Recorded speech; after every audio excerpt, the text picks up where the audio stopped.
Amén. Damos Gloria un fuerte al Señor. aplauso al Señor por la vida del pastor. Gloria a Dios. Que te bendiga. Amén. Que todo te bendiga. Amén. Aleluya.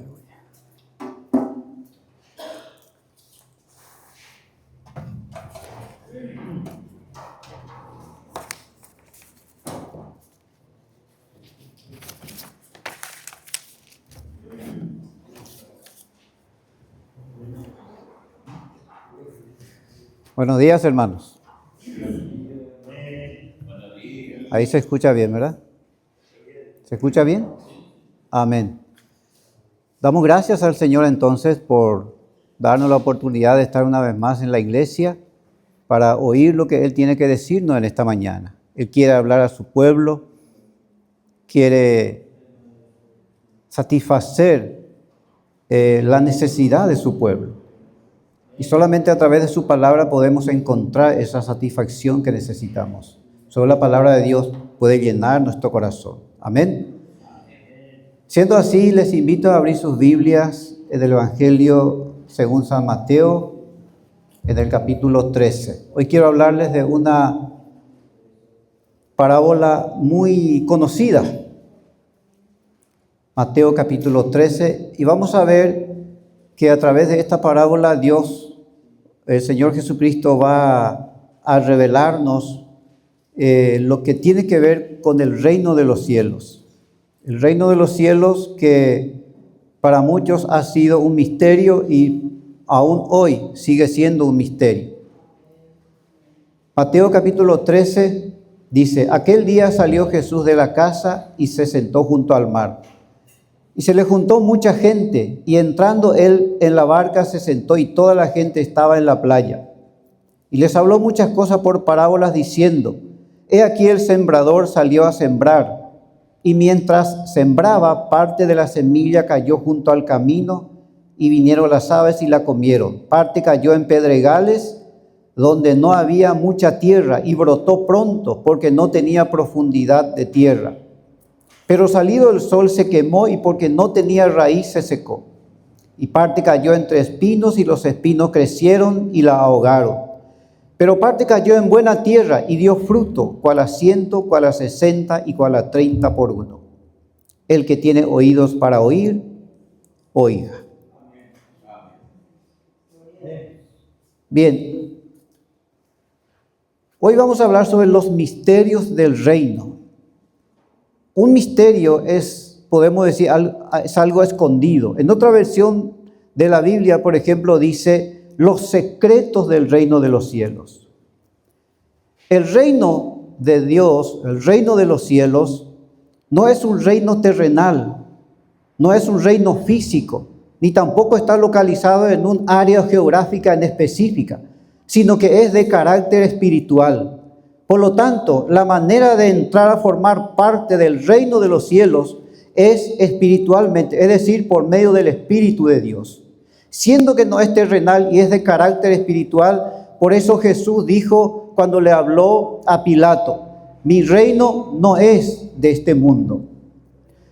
Hermanos, vamos a mirar en el transcurso del desarrollo de este mensaje, de esta parábola, cómo el Señor Jesucristo va relatando las diferentes situaciones que se presentan aquí, utilizando una comparación de algo muy conocida para la gente de esa época, para explicar lo que es los misterios del reino de los cielos, a través de la parábola del sembrador. Algo sencillo como el agricultor sale a sembrar la semilla y luego empieza a describir los distintos lugares donde cae la semilla y los efectos que produce en cada terreno.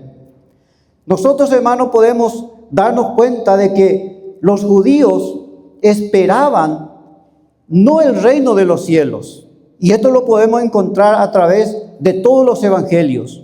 ¿Qué esperaban ellos? No esperaban el reino de Dios establecerse en la tierra, esperaban la restauración del reino de Israel.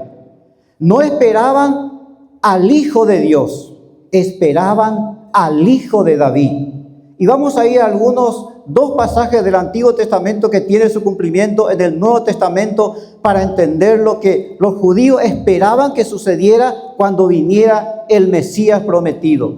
Vamos a ir a Zacarías 9:9 y vamos a leer después dónde encontramos su cumplimiento. Zacarías capítulo 9, versículo 9, dice: alégrate mucho, hija de Sión, da voces de júbilo, hija de Jerusalén.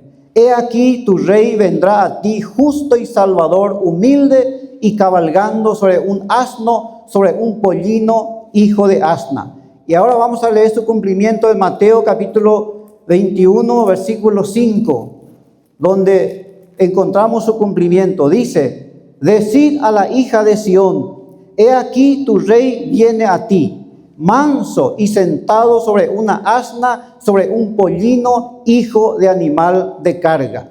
Otro pasaje se encuentra en Isaías capítulo 9 y versículo 7. Isaías capítulo 9 y versículo 7. Isaías 9:7 dice: lo dilatado de su imperio y la paz no tendrán límite sobre el trono de David y sobre su reino, disponiéndolo y confirmándolo en juicio y en justicia desde ahora y para siempre. El celo de Jehová de los ejércitos hará esto. Y ahora vamos a leer Lucas 1:31 para ver su cumplimiento. Lucas 1:31 dice la palabra del Señor. Lucas 1:31 dice: y ahora concebirá en tu vientre, esto es el ángel Gabriel hablándole a María, y ahora concebirás en tu vientre y darás a luz un hijo y llamarás su nombre Jesús. Este será grande y será llamado Hijo del Altísimo, y el Señor Dios le dará el trono de David su padre, y reinará sobre la casa de Jacob para siempre, y su reino no tendrá fin. Esto es lo que esperaban los judíos, la venida del Mesías, pero no del Mesías prometido por Dios, sino que esperaban un Mesías que viniera a establecer un reino terrenal, localizado geográficamente en Jerusalén, o sea, en Sión. Establecer y restaurar el trono de David, sentarse a reinar allí con todos los judíos y desde allí gobernar el mundo entero y por ende el advenimiento de la paz universal. Nada más y nada menos, eso es lo que esperaban. Pero no esperaban al Hijo de Dios, esperaban un libertador que viniera a libertarle del poder de sus enemigos, que en ese momento eran los romanos, que estaban ocupando su tierra. Ellos esperaban la expulsión y la derrota de sus enemigos y establecer el reino y gobernar el mundo entero con su Mesías. Pero sin embargo, cuando Jesús le dice en Mateo capítulo 5, amad a vuestros enemigos, bendecid a los que os maldicen, orad por los que os persiguen y hacerle bien a los que les hacen mal, ellos dijeron: no queremos que este reine sobre nosotros. Y empezaron a desecharles. El reino de Dios es un reino de justicia. Porque Mateo 6:33 Jesús dijo: mas buscad primeramente ¿el qué? El reino de Dios y su justicia. De manera que la persona que llega a formar parte del reino de Dios es una persona justa, que conoce la justicia y que ha sido justificado por Dios delante del Padre. Así que el reino que esperaban los judíos no era lo que Jesús vino a establecer en la tierra. La pregunta es entonces, ¿comenzó el reino de Dios con la primera venida de Jesucristo? Hay muchos que dicen que el reino de Dios todavía no ha comenzado, que esto es cuestión de un futuro lejano.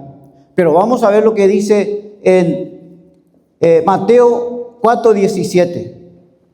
Mateo 4:17 dice la palabra del Señor: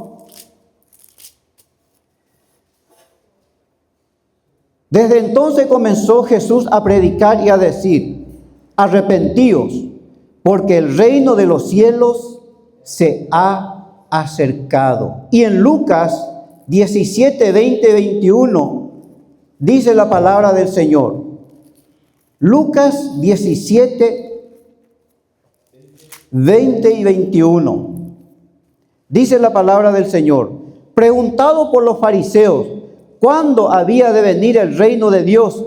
Le respondió y dijo, el reino de Dios no vendrá con advertencia, ni dirán, helo aquí o helo allí, porque he aquí el reino de Dios está ¿dónde? Entre vosotros. El reino ya había venido del cielo. El reino de los cielos estaba allí delante de sus ojos. El rey del rey estaba allí hablando de las palabras del reino. Pero ellos habían rechazado esa palabra del Rey Celestial y preferían a un Mesías, a un libertador y a un salvador terrenal, político, que viniera a derrotar a sus enemigos. Pero no derrotar al enemigo realmente, que dominaba sus vidas, que es la rebeldía, el pecado, porque para eso vino Jesús. Isaías 61 dice, el Espíritu del Señor está sobre mí, porque me ha enviado, me ha ungido Jehová. ¿Para qué? Para dar libertad a los cautivos, para dar apertura de cárcel a los que están encarcelados, para dar vida a los muertos. Para eso había venido Jesús. Pero estaba ahí, enfrente de ellos, lo veían, lo escuchaban, lo podían palpar. Aún así, el reino permaneció un misterio para ellos, hermanos. Ahora, ¿dónde debía establecerse el reino según los judíos? En Jerusalén, en Sión. Eso es lo que ellos leían en las Escrituras. Leímos en Isaías capítulo 9, versículo 7, sobre el trono de David su padre. Reinará para siempre. Y luego lo que leemos en Zacarías. He aquí, no temas, hija de Sión, tu rey viene a ti. Pero no como esperabas. No sobre un caballo blanco, con orgullo, con poder, no. Humilde, sobre un asno, hijo de animal de carga. He aquí, tu rey viene a ti. Pero no quisieron escuchar a su rey. Prefirieron a un rey Mesías Salvador a su medida, pero no lo que Dios había prometido. El Salmo 6 dice que el reino se establecería en Sión, en Jerusalén. Pero la pregunta es, ¿el reino de Dios está en Sión ahora? ¿Está en Jerusalén? No, hermanos, no está en Jerusalén. Y si el reino ya comenzó con la primera venida de Jesucristo, ¿dónde estableció Jesús el reino de Dios en su primera venida? Siendo que es un reino de carácter espiritual, Jesús estableció el reino en los corazones de todos aquellos que oían su palabra, la entendían y creían en él. Hoy también el reino de Dios se establece en los corazones de aquellos que escuchan la palabra del Señor, el evangelio de Jesucristo.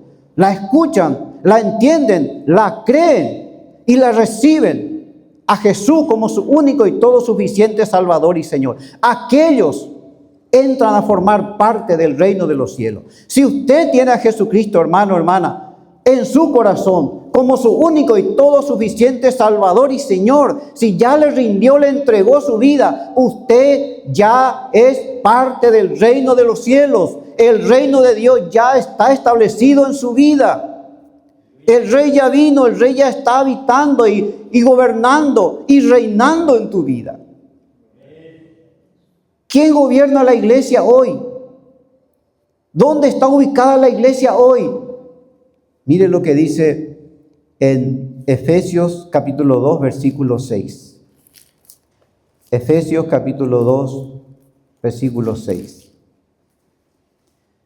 Y juntamente con él, está hablando de Cristo, nos resucitó y asimismo nos hizo sentar en los lugares celestiales con Cristo Jesús. para mostrar en los siglos venideros las abundantes riquezas de su gracia en su bondad para con nosotros en Cristo Jesús. Dice Pablo, ¿a quién le está hablando Pablo? A los gentiles. Y le está diciendo que nosotros ya estamos sentados. Dios el Padre nos hizo sentar ya en los lugares celestiales con Cristo Jesús. Esa es nuestra posición, hermanos. Estamos ya en los lugares celestiales con Cristo Jesús. Los que murieron, los que partieron, siendo creyentes, siendo cristianos. ¿Dónde están ahora? ¿Están durmiendo el sueño del alma? No, ya están reinando con Cristo. Ya están con su Rey. Y el Rey, porque el reino de Dios ya había venido en este mundo. Y los que han creído entraron a formar parte del reino de Dios. La iglesia ya es parte del reino de Dios. Usted ya es parte del reino de Dios.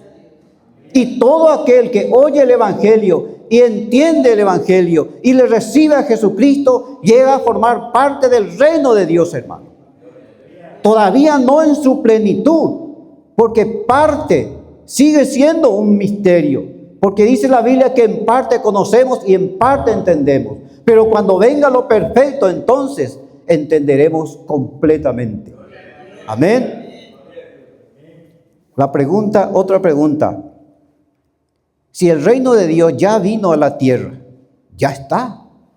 Entonces, ¿por qué no entraron todos los judíos o todos los israelitas que veían y oían el mensaje del reino? ¿Por qué no todos entraron a formar parte del reino de Dios, sino solo unos pocos? ¿Cuántos son los que hoy escuchan el mensaje del evangelio? Que es el mensaje del reino. Es lo mismo, hermanos. Muchos hermanos. La pregunta es, ¿todos llegan a formar parte? ¿Todos creen? ¿Todos entienden? No. Solo unos pocos, hermanos. Esa es la triste realidad. Y vamos a ver que en esta parábola nos enseña que, aunque nos duela, hermano, no todos entrarán en el reino de los cielos. ¿Puede traer un poquitito de agua, por favor? No todos creerán.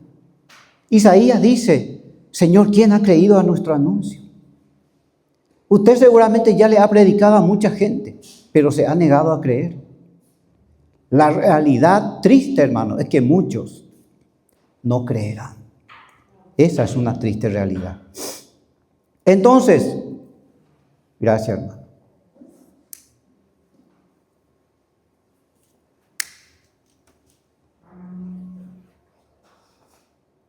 Vamos a leer Romanos 11 del 1 al 5.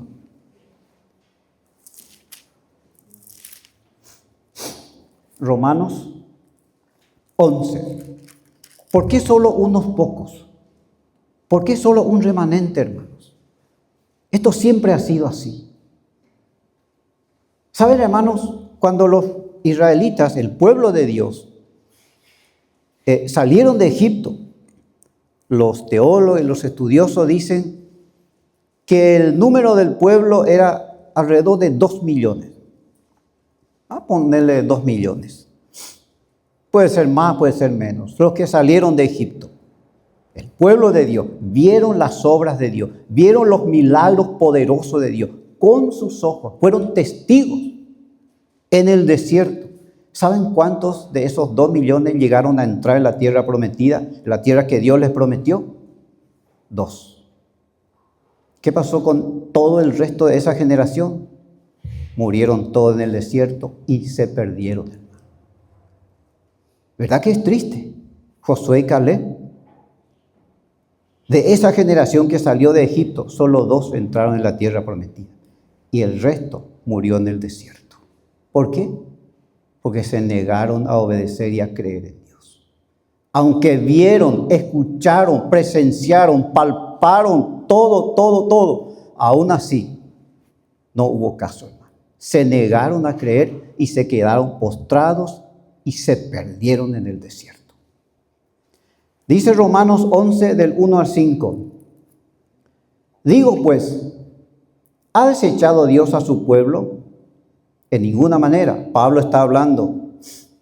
Porque también Pablo está hablando de Israel. De Israel. Digo pues, ¿ha desechado Dios a su pueblo? En ninguna manera. Porque también yo soy israelita, de la descendencia de Abraham, de la tribu de Benjamín. ¿No ha desechado Dios a su pueblo, al cual desde antes conoció? ¿O no sabéis qué dice de Elías la Escritura cuando cómo invoca a Dios contra él, diciendo: Señor, a tus profetas han dado muerte y tus altares han derribado, y solo yo he quedado y procura matarme? Pero ¿qué le dice la divina respuesta? Me he reservado 7,000 hombres que no han doblado la rodilla delante de Baal. Y aquí está la respuesta. Así también aún en este tiempo ha quedado un remanente escogido por gracia. Solo un remanente. Pablo era parte de ese remanente. Los 12 apóstoles eran parte de ese remanente. Los 3,000 que se convirtieron, Hechos 2, por la predicación de Pedro, formaban parte de ese remanente. Los 5,000 que se convirtieron, Hechos capítulo 4, por la predicación también de Pedro y Juan, también eran parte de ese remanente. Hoy en día sigue esa misma realidad. Solo una parte, hermanos, es el remanente del pueblo de Dios. Vemos millones de millones y millones que dicen que son cristianos. Las mega iglesias lleno. La pregunta es, ¿cuántos de esos son el remanente en realidad? ¿Cuántos están dentro del reino de Dios y cuántos están fuera? Podemos preguntarnos en esta mañana lo mismo, hermano. ¿Cuántos estamos acá? ¿30? Bueno, ¿cuántos de nosotros somos el remanente? ¿Usted se considera un remanente escogido por gracia? Usted puede testificar en esta mañana y decir: gracias a Dios que yo soy parte del remanente del pueblo de Dios, escogido por gracia. Porque el Señor me conoció desde antes de la fundación del mundo. Y cuando Jesús vino, me llamó por medio del Evangelio. Y yo creí, yo escuché, yo entendí. Y ahora soy parte del remanente y del reino de los cielos. ¿Puede usted decir eso con certeza en esta mañana?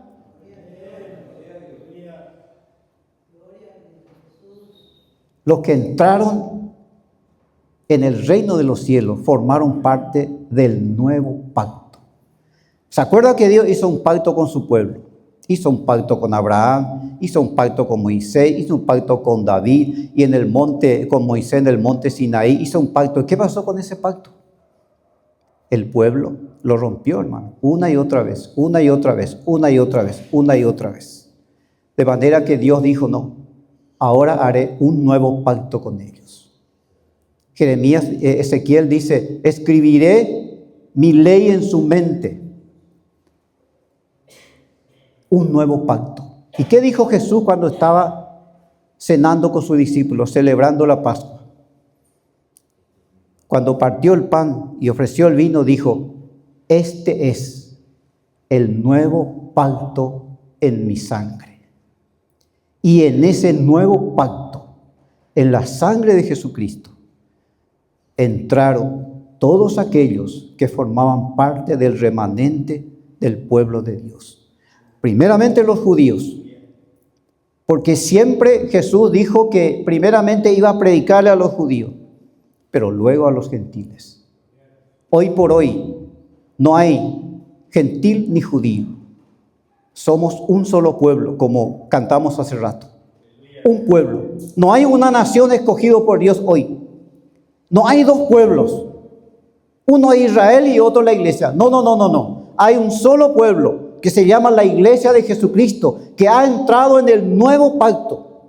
Un solo pueblo, escogido por gracia, lavado con la sangre de Jesucristo, que hoy le sigue, testifica de él, oye su voz y le conoce a su Señor. La iglesia de Jesucristo es el que ha entrado en el nuevo pacto y siguen entrando. Desde que Jesús empezó a predicar, empezaron a entrar en el nuevo pacto. Empezaron a entrar a formar parte del reino de Dios, judíos y después gentiles. A lo largo del tiempo, personas, miles y miles de personas han ido entrando a formar parte del nuevo pacto y del reino de Dios. Aún hoy Cuando usted le predica el evangelio a alguien, hermano, le está invitando a formar parte del reino de Dios y a entrar en el nuevo pacto. Muchos entran y seguirán entrando, pero muchos se negarán a entrar en el nuevo pacto. Vamos a leer Hebreos 8 del 8 al 12 para esclarecer más el tema. Hebreos está después de Timoteo, Tito, Hebreos 9, 8, del 8 al 12. Sí, ¿sabe, hermano, una cosa? Hace ya un buen tiempo que he aprendido a entender la Biblia, a interpretarlo correctamente. La Biblia por la Biblia. ¿Sabía usted que la Biblia se interpreta a sí misma? Es bueno tener comentario, diccionario, es bueno, muy bueno eso. Pero ¿sabe usted que la Biblia se interpreta a sí misma? Es imposible no entenderlo. Hablando del nuevo pacto, dice Hebreos 8, del 8 al 12.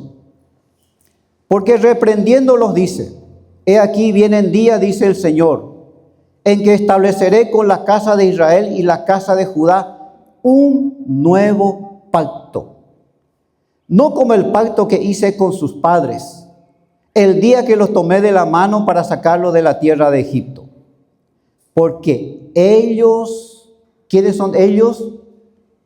Los israelitas, el pueblo de Dios, no permanecieron en mi pacto.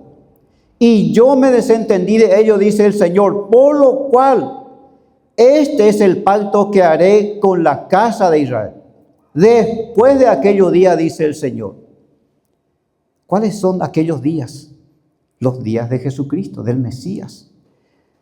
Después de aquellos días, pondré mis leyes en la mente de ellos y sobre su corazón las escribiré. Y seré a ellos por Dios y ellos me serán a mí por pueblo. Y ninguno enseñará a su prójimo ni ninguno a su hermano diciendo, ¿conoce al Señor? Porque todos me conocerán, desde el menor hasta el mayor de ellos. Porque seré propicio a sus injusticias y nunca más me acordaré de sus pecados y de sus iniquidades. Entonces, hermano, Dios ha establecido un nuevo pacto. Es el nuevo pacto en la sangre de Jesucristo. Y en ese nuevo pacto están judíos y gentiles. ¿Ha oído usted hablar de judíos mesiánicos? Seguro que sí, ¿verdad? Son cristianos, ¿verdad? Judíos mesiánicos se le dice, no sé por qué, ¿verdad? Pero son judíos cristianos.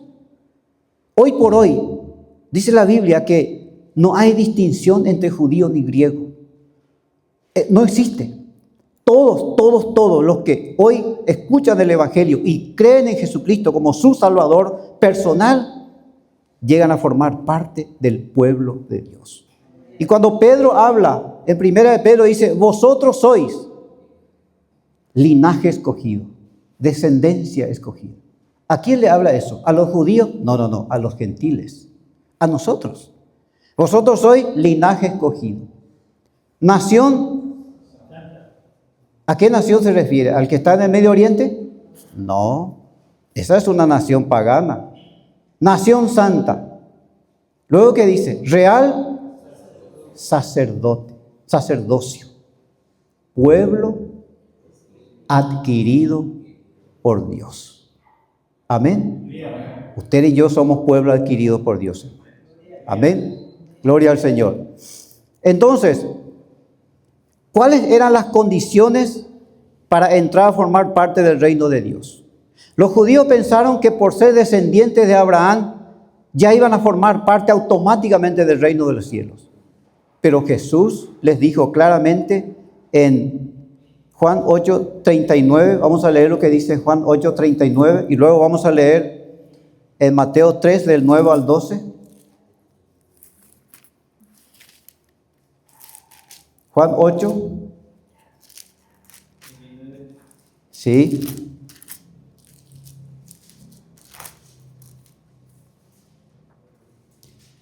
Respondieron y le dijeron, nuestro padre es Abraham. Jesús le dijo, Si fuese hijo de Abraham, las obras de Abraham haríais.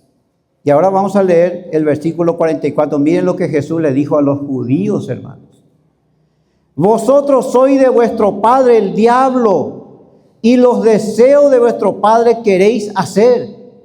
Él ha sido homicida desde el principio y no ha permanecido en la verdad, porque no hay verdad en él. Cuando habla mentira, de suyo habla, porque es mentiroso y padre de mentira.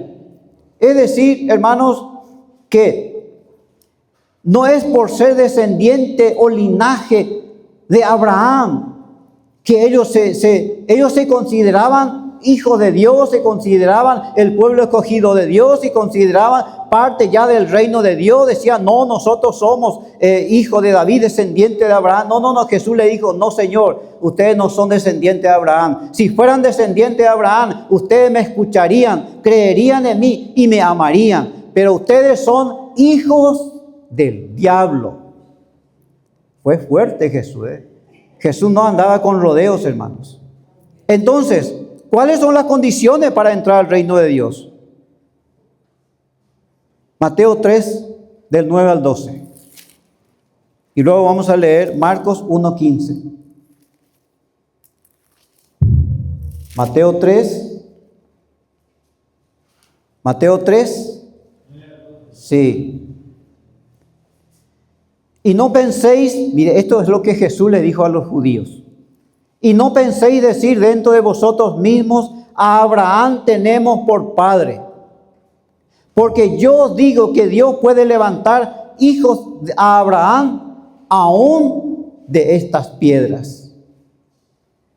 Y ya también el hacha está puesta a la raíz de los árboles. Por tanto, todo árbol que no da buen fruto es cortado y echado en el fuego. Entonces, y ahora Marcos 1:15. Marcos 1:15.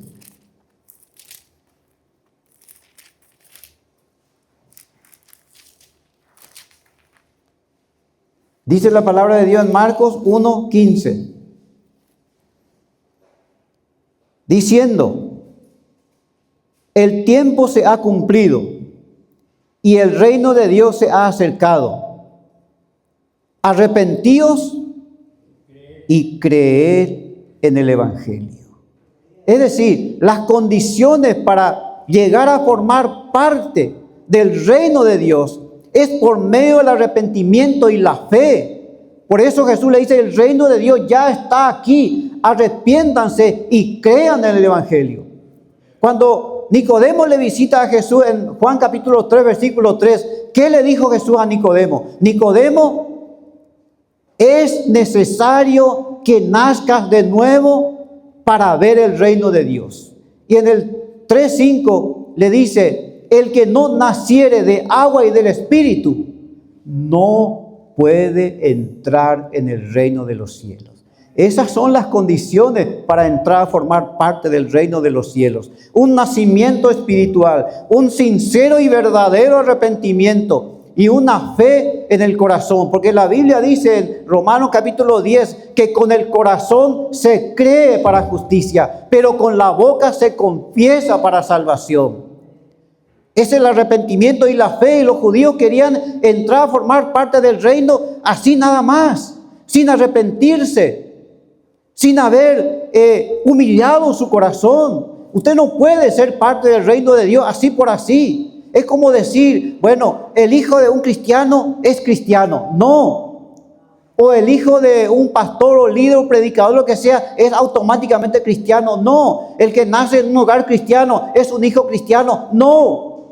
Se necesita arrepentimiento y fe al escuchar el mensaje del Evangelio, porque el Evangelio es poder de Dios para salvación a todo aquel que cree. Las condiciones para entrar a formar parte del reino de Dios. ¿Por qué en la parábola del sembrador, en Mateo 13, volvamos a nuestra parábola? ¿Por qué solo uno de los terrenos dio fruto? Había 4 terrenos donde el sembrador sembró la semilla. En los 3 primeros no dio fruto. Solo en el cuarto, en uno solo, en un solo terreno, dio fruto y los otros no. ¿Por qué eso, hermanos? Porque el sembrador mismo fue el que preparó ese terreno para que al sembrar la semilla pudiera dar frutos. Es como un agricultor que va al campo. ¿Qué es lo que hace el agricultor primeramente? Siembra entre las malezas, así nomás, la semilla. No, prepara el terreno. Así también es Dios con nosotros, hermanos. Es Dios, hermanos, el que prepara nuestros corazones para que al recibir y oír la palabra la podamos entender, y al entenderla podamos creer, y al creer podamos ser salvos y ser parte del reino de los cielos. ¿Se ha preguntado usted una cosa, hermano, alguna vez? ¿Se ha preguntado por qué estoy yo aquí y no otro? ¿Por qué yo estoy aquí alabando y adorando a Dios y no mi vecino, y no alguno de mis parientes, y no a mi amigo, y no mi amiga? ¿Se ha preguntado eso usted? ¿Sabe por qué eso, hermano? Porque Dios ha estado preparando su corazón. Y cuando llegó el tiempo, la semilla, alguien sembró la semilla en su corazón. Alguien le habló del evangelio. Alguien le invitó a la iglesia. Alguien oró por usted. Por eso Dios ha estado preparando su corazón, para que llegado el momento, su corazón esté listo, su corazón esté bueno, su corazón sea de carne para recibir la palabra de Dios, para penetrar en su corazón la palabra poderosa del evangelio, pudiera transformar su corazón y de allí nacer una plantita, un brote nuevo, para que pueda crecer y dar frutos para la gloria de Dios. Dios ha estado preparando su corazón, hermano. Usted no ha hecho nada. Usted solo ha oído el mensaje, hermano. Alguien sembró en su corazón y Dios hizo el resto. Amén. Lo que usted debe preguntarse en esta mañana es: ¿hay frutos en mi vida? Recuerde que Juan, cuando predicó a los judíos, les dijo: hagan frutos dignos de arrepentimiento. De manera que usted debe preguntarse: ¿hay frutos en mi vida? Mi familia, mis hijos, mi matrimonio, mi cónyuge, ¿pueden notar que hay frutos en mi vida? ¿Y por qué los otros tres no dieron fruto? Fíjese que hay un patrón que sigue en el sembrador, hermano, en los 4 terrenos. Dice que todos, en la explicación, en el capítulo 13, versículo 18, Jesús empieza a explicar la parábola. Dice: oí pues vosotros la parábola del sembrador. Cuando alguno oye, y esto es lo que va a seguir en las 4 explicaciones. Oye, todos oyen. Aquí es donde Jesús explica cuál es el problema. No es un problema de la mente, hermanos. No es un problema intelectual. ¿Por qué los otros 3 no pudieron dar fruto? Las semillas no llegaron a entrar, a profundizar en su corazón. Y solo uno de ellos dio fruto. Porque el problema, hermanos, estaba en sus corazones.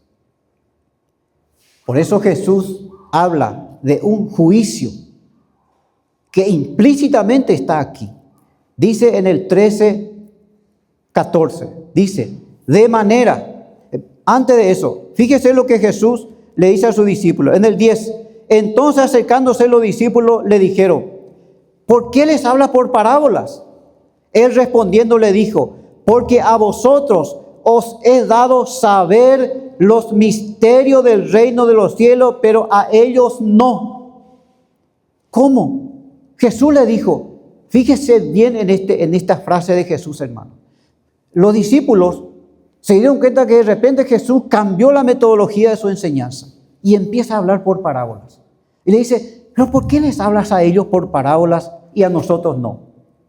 La respuesta de Jesús fue: porque a vosotros os es dado saber los misterios del reino. Saber es conocer y entender.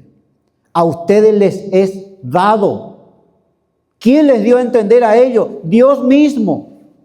No es que ellos eran mejores. No es que eran más inteligentes y los otros menos inteligentes. No.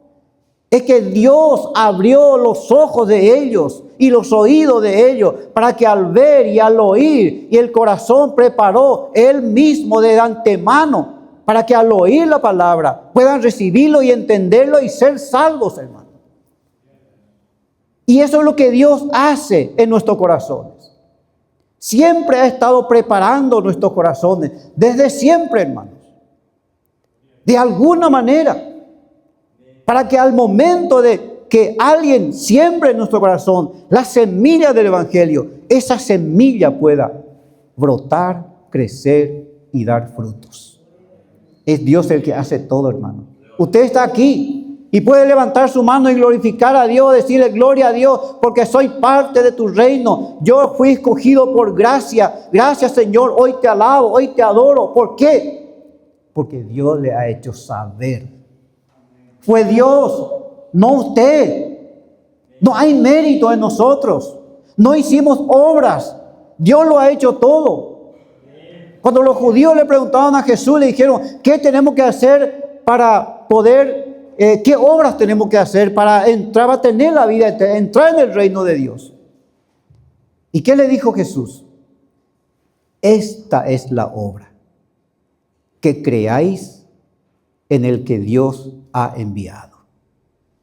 Esa es la obra. Y eso es lo que nosotros hemos hecho un día. Porque Dios de antemano ya ha estado obrando en nosotros. ¿Sabe lo que dice la Biblia? Que Dios desde antes de la fundación del mundo ya nos conoció. Romanos 8. Porque a los que antes conoció, también los predestinó. Y a los que predestinó, a esto también llamó. Y a lo que llamó, a esto también justificó. Y a lo que justificó, a esto también glorificó. Es una cadena que empezó en la eternidad, hermanos. Es una cadena que llega desde el principio hasta la glorificación. Aún no estamos glorificados, porque aún no hemos sido muertos. Pero para Dios ya está todo hecho. Dice, ya hemos sido justificados, santificados, salvados y ya glorificados, porque para Dios la obra ya está completa, hermano. Y eso nada ni nadie puede cambiar. ¿Cuántos dicen amén? Ahora, ¿por qué oyeron y no entendieron? Ya dijimos, porque sus corazones no eran buenos. No estaban preparados para recibir la palabra. Estaban endurecidos por causa de la incredulidad. A veces, hermanos, sufrimos por algún pariente, algún familiar que se endurece, hermano, en el corazón. Se niega a creer. Por más que oramos, por más que le predicamos, le hablamos de Cristo, se niega a creer. Porque el problema está en el corazón del hombre, hermanos. No está en su mente, en su entendimiento, en su intelecto. No es que el que más inteligente y el que más estudió es el que más posibilidad tiene de entender el mensaje del reino de Dios. No. Usted va en el interior del país. Yo voy cada 15 días a Caraguatá, en el interior del país. Y muchas de esas personas, hermanos, ni siquiera terminó la primaria, ni siquiera fue a la escuela. Algunos no saben ni leer ni escribir. Pero cuando el mensaje del Evangelio escucha, hermano, ¿sabe usted lo que pasa? Lo entienden y lo creen.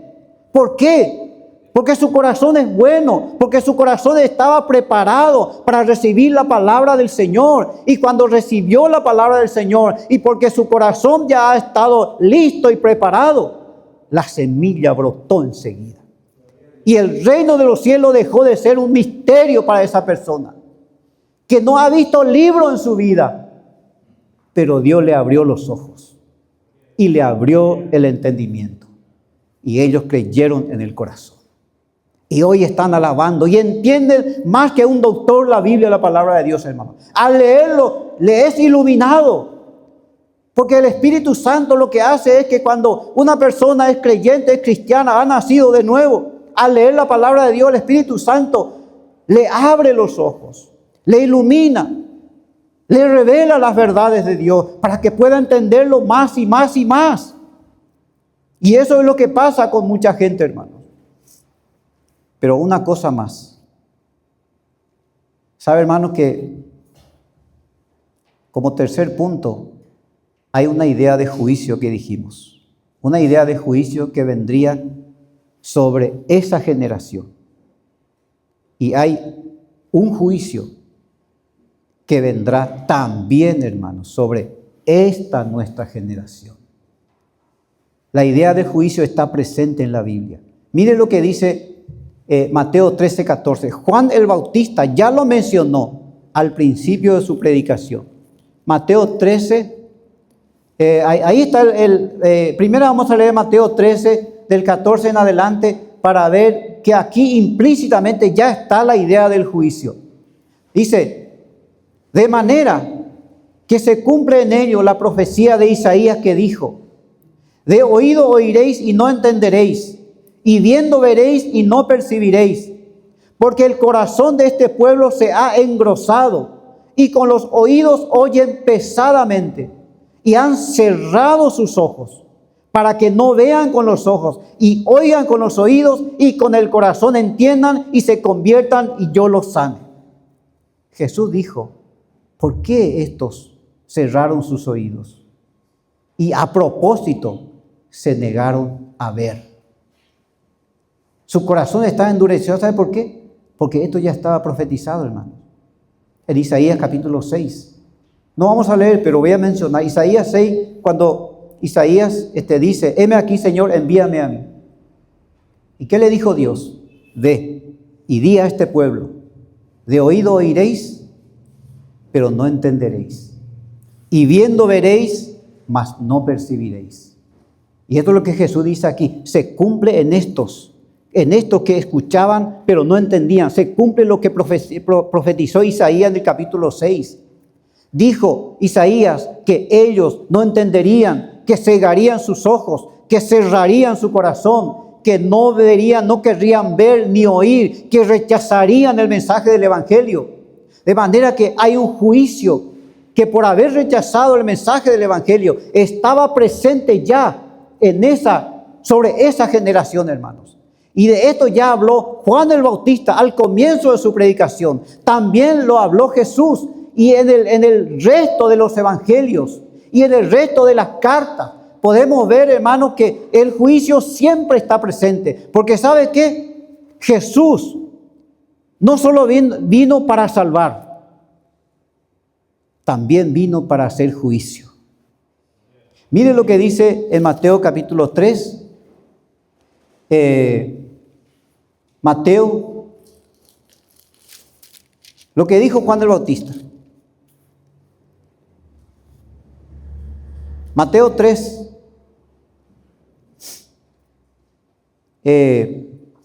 Dice, es del 10. Y ya también el hacha está puesta a la raíz de los árboles. Por tanto, todo árbol que no da buen fruto, y estos tres no dieron fruto. Todo árbol que no da buen fruto, ¿qué cosa va a pasar? Es cortado y echado en el fuego. Yo a la verdad os bautizo en agua para arrepentimiento, pero el que viene tras mí ya está hablando del Mesías,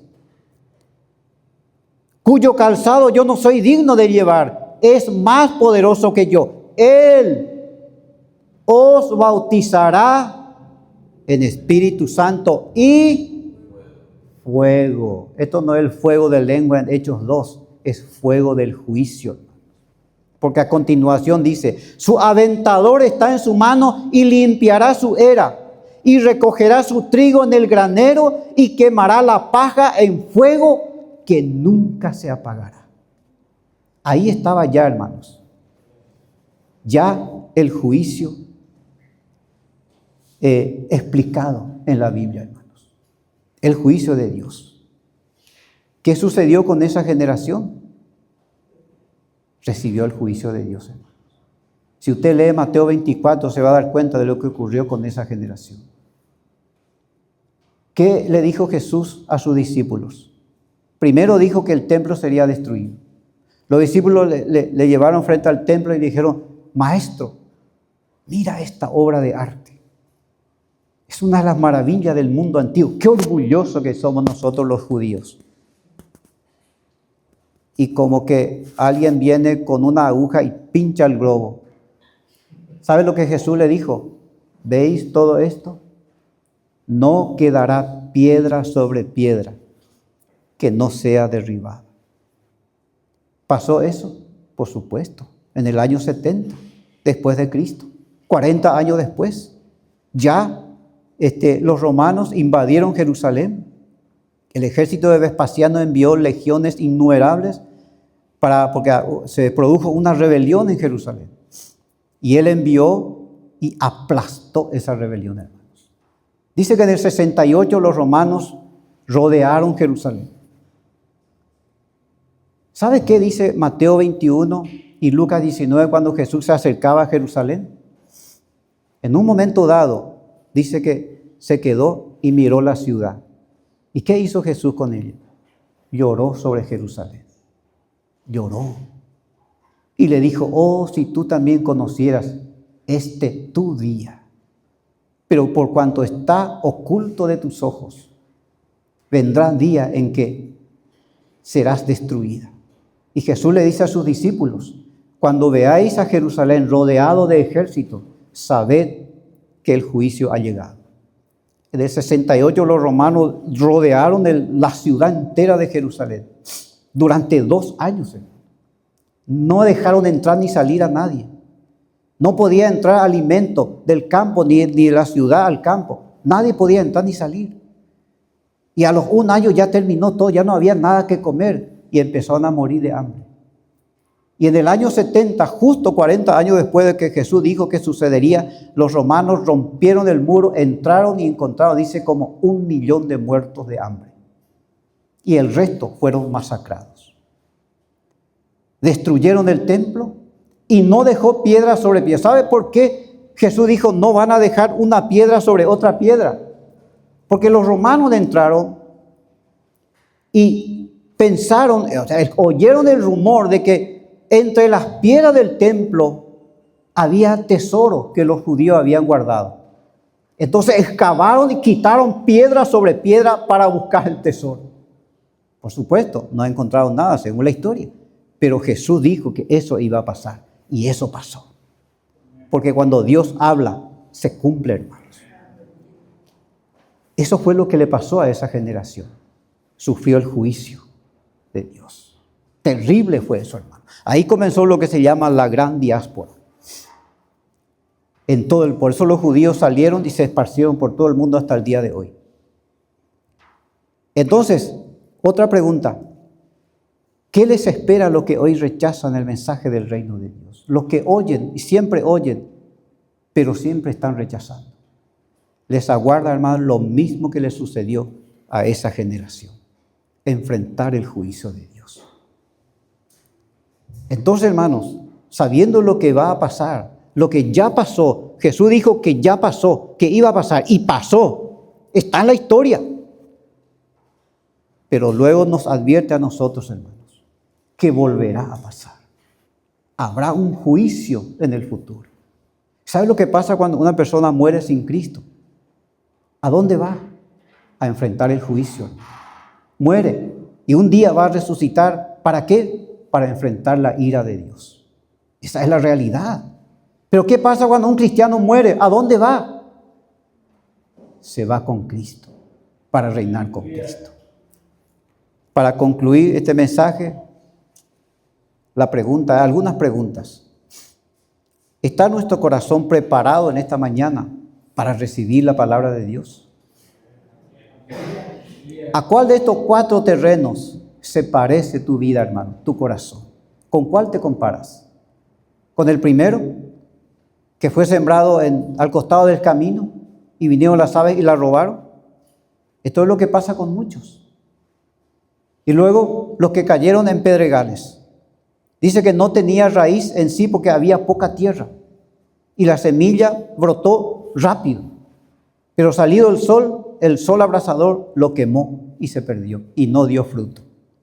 Eso es lo que pasa con muchos hermanos. Que vienen a Cristo, supuestamente. Hacen incluso profesión de fe. Dice, sí, yo creo. Tienen una necesidad. una enfermedad, una situación difícil. Entonces está dispuesto a recibir a Cristo. Claro que sí, lo recibe, hasta se bautiza, hasta trabaja y en alguna actividad de la iglesia, pero solo por un tiempo y luego desaparece. Se bautizan y todo, pero luego desaparecen. ¿Cuántos son los que hoy llegaron acá? Trabajaron un tiempo y después se retiraron y nunca más volvieron. Hay otro que fue sembrado entre espinos. Hay muchos corazones que tienen espinos, hermanos. Sea por una experiencia en su niñez, su adolescencia, en su juventud, alguna mala experiencia, alguna situación difícil que sufrió y no logró superar.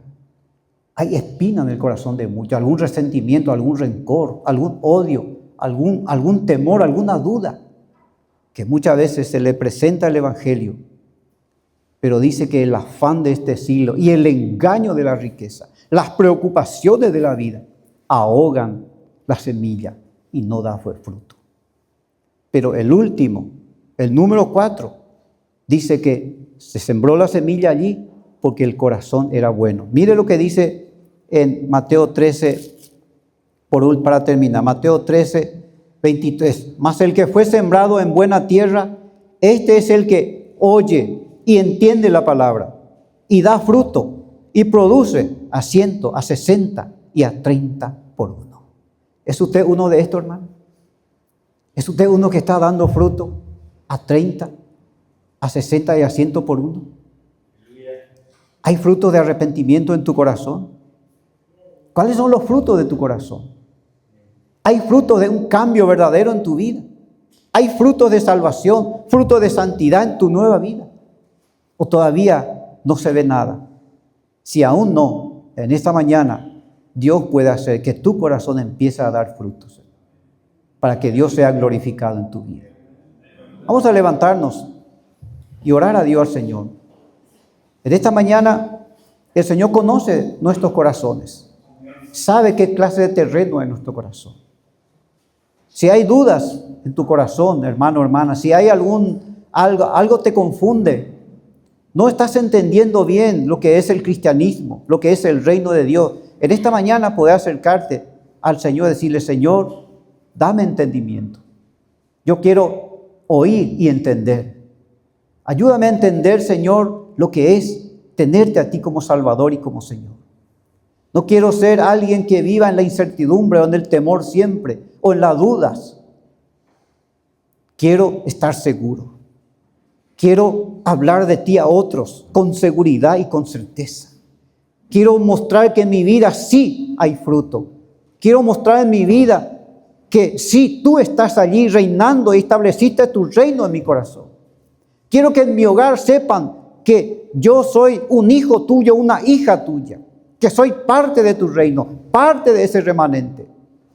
Quiero que mis parientes se den cuenta de que en mi vida hay fruto de salvación, fruto de arrepentimiento, fruto de un verdadero cambio, que no soy un religioso más, no, soy un cristiano nacido de nuevo, porque he pasado de muerte a vida, de condenación a la salvación, de las tinieblas a la luz.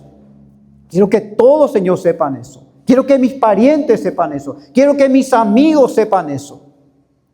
Quiero que en la facultad, en el colegio, en mi lugar de trabajo, todos sepan eso. Yo quiero brillar contigo, Señor. Yo quiero dar frutos que glorifique tu nombre. Señor, te damos gracias en esta mañana porque realmente eres bueno y misericordioso, Señor. Un día llegaste, Señor, con tu palabra a nuestras vidas y nos salvaste por tu gracia y tu misericordia. Gracias, Señor, porque tú estableciste tu reino en nuestras vidas. Y un día, Señor, reinaremos contigo por toda la eternidad.